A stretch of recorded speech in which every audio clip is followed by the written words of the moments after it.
Bonjour à tous et à toutes, dans cette vidéo nous allons voir comment poster sur Mime. Tout d'abord il faut savoir que pour pouvoir poster sur Mime, il faut à tout prix avoir un compte Mime créateur et non pas un compte Mime fans. Pour savoir si vous avez un compte Mime créateur, simplement regardez l'URL à partir de laquelle vous êtes connecté. Si l'URL lorsque vous êtes connecté à votre compte inclut creators au début, vous avez un compte créateur. Si vous avez un compte à partir duquel il n'y a pas le creators mais simplement mime.fans, eh bien vous avez un compte fan. Pour avoir un compte Mime Creator, c'est simple, vous cliquez tout simplement sur le premier lien dans la description et vous choisissez l'option Créateur. Cela vous permettra de créer un compte Mime Créateur. Ensuite, une fois que c'est fait, vous pouvez être dans n'importe quelle rubrique de votre compte Mime Créateur, puis vous cliquez sur ce gros bouton bleu Nouveau. Ensuite, Poste, et à partir de là, vous pouvez soit choisir d'ajouter un média que vous avez directement dans votre explorateur de fichiers sur votre ordinateur ou sur votre mobile, ou alors vous sélectionnez un média qui a déjà été importé auparavant et qui se retrouvera donc dans le Mime Cloud. Nous, ce qu'on va faire, c'est qu'on va importer une photo, on va mettre simplement le logo de la chaîne YouTube. Là, vous pouvez soit ajouter un filtre, soit redimensionner, soit les deux tout simplement. Donc moi, je vais faire enregistrer, on peut redimensionner également, par exemple comme ça. Évidemment, le post sera supprimé ensuite, donc là, je vais enregistrer. On va faire suivant.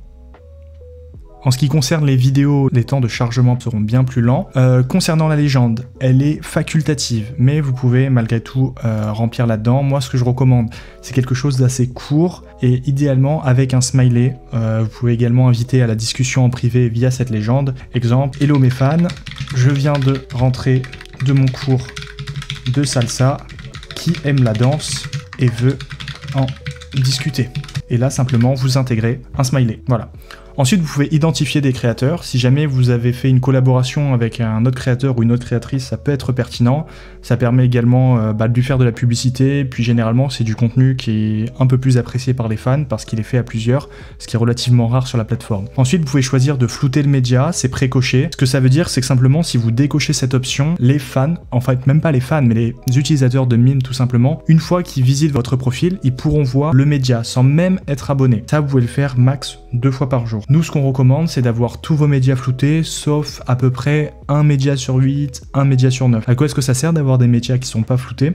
C'est simplement pour les visiteurs qui vont atterrir sur votre profil, c'est pour leur donner un aperçu de ce que vous proposez, pour leur donner envie d'acheter l'abonnement dans la foulée. Ensuite, on peut programmer les publications à l'avance. Ça peut être intéressant, notamment au lieu de s'infliger le fait de devoir publier tous les 2 jours, tous les 3 jours, etc. Simplement, vous faites une longue série de médias et ensuite vous préparez tous vos médias à l'avance. Comme ça, vous n'aurez plus besoin d'y penser pendant une longue période et vous pourrez ensuite vous focaliser sur l'essentiel. Et enfin, vous pouvez cocher ajouter le média Mime Cloud, donc j'en ai parlé juste avant. C'est un cloud qui va vous permettre d'accéder à nouveau à ces médias très rapidement en quelques clics. Donc nous, on va poster ce média. Ensuite, vous pouvez vous rendre dans mon profil et vous allez pouvoir sélectionner le média et le modifier si vous en avez envie en cliquant sur les 3 points ici et vous cliquez sur modifier. Voilà, ça c'est les options que vous allez pouvoir modifier. Si jamais cette vidéo vous a plu, n'hésitez pas à mettre un commentaire ainsi qu'un like, nous y répondrons personnellement. À très vite.